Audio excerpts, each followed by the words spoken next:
Kita ke informasi lainnya, Saudara. Dinas Lingkungan Hidup, Kehutanan, dan Pertanahan Papua Barat Daya akan berupayakan meyakinkan penjabat gubernur melakukan kerjasama dengan Stasiun Pemantau Atmosfer Global atau Global Atmosphere Watch BMKG Sorong memitigasi adaptasi perubahan iklim yang sudah nyata di depan mata. Dampak perubahan iklim yang mengancam punahnya salju abadi Puncak Jaya akibat terus mencair dari waktu ke waktu perlu dicarikan solusinya agar penggunaan berkelanjutan di era otonomi daerah bisa mendapat perhatian serius sebagaimana dijelaskan dalam wawancara berikut ini. Saya awali dari Pak Budi.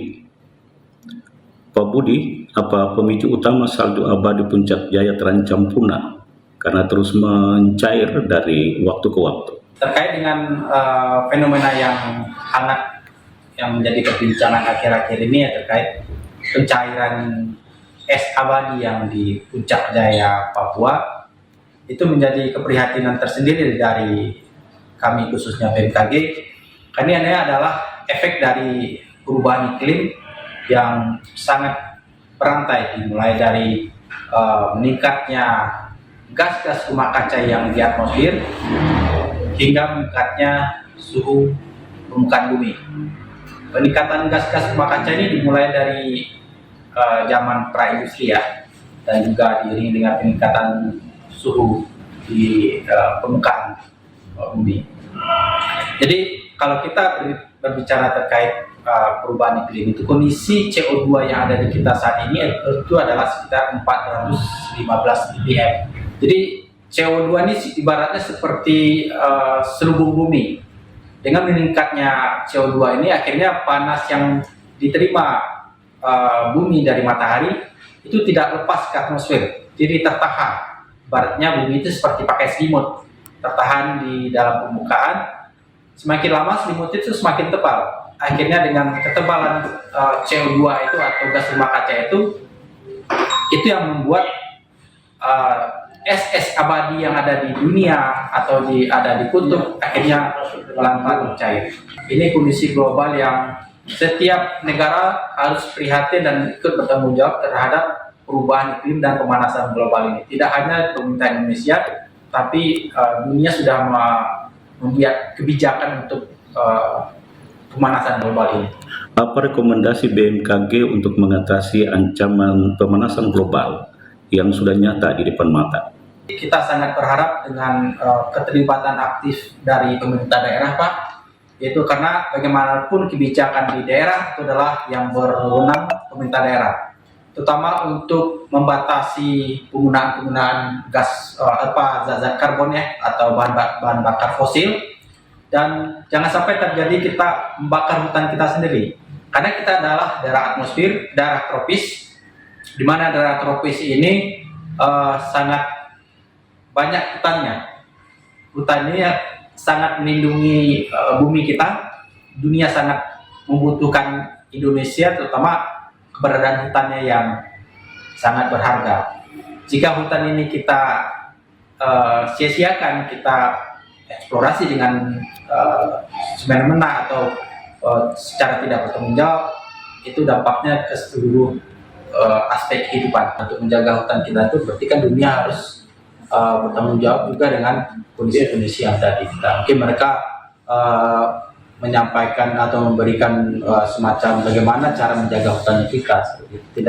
Tidak hanya disalahkan kita kalau terjadi kebakaran hutan, tidak hanya seperti itu. Mungkin dari saya, dunia ikut bertanggung jawab bagaimana pemanasan global khususnya ada di Indonesia juga terjadi.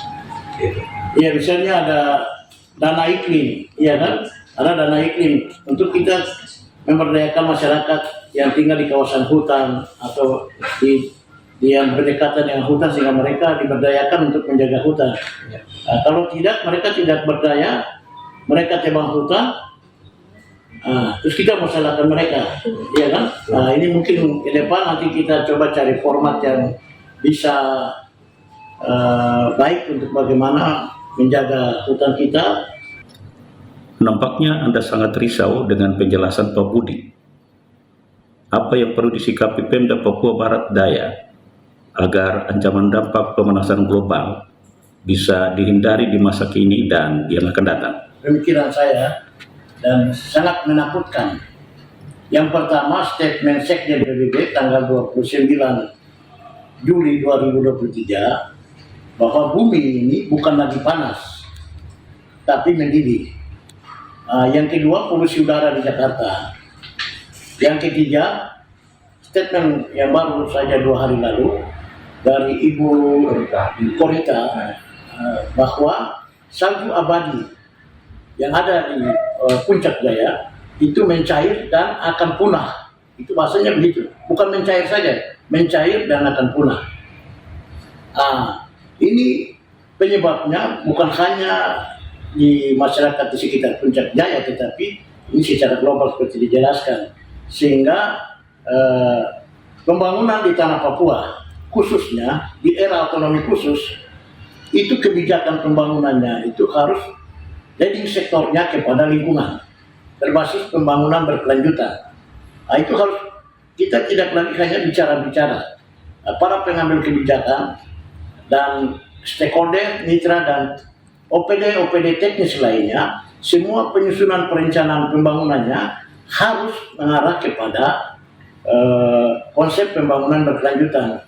Itu secara kebijakan itu dimulai dengan misalnya kami Papua Barat Daya hari ini, sebelum penyusunan rencana pembangunan jangka menengah dan jangka panjang itu harus dilalui dengan kajian lingkungan hidup strategis KFHS, sehingga data-data seperti ini akan memperkaya kami untuk melihat kawasan Papua Barat Daya ini bagaimana kita mendesain kebijakan ke depan untuk dapat menjaga. Untuk mewujudkan pembangunan berkelanjutan di era otonomi daerah, dibutuhkan kesadaran pengambil keputusan, terutama calon pemimpin yang akan dipilih di pemilu 2024. Apa pesan utama untuk calon pemimpin yang akan dipilih di pemilu 2024? Tadi ada satu kalimat menarik yang disampaikan oleh Pak Budi bahwa sekarang ini kita bukan takutnya perang dunia ketiga.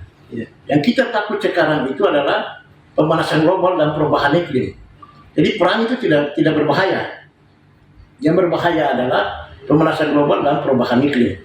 Sehingga kami berharap kepada para politisi untuk tidak menjual ide, gagasan, mimpi-mimpi atau harapan-harapan mereka, sehingga bagaimana mempengaruhi, mendapat dukungan dan pengaruh mereka untuk menduduki kursi itu, tetapi bagaimana konsep mereka untuk menjaga bumi ini. Itu yang penting, karena kalau di tahun 100 2100 nanti itu lebih meningkat Suhu bumi. Diprediksi.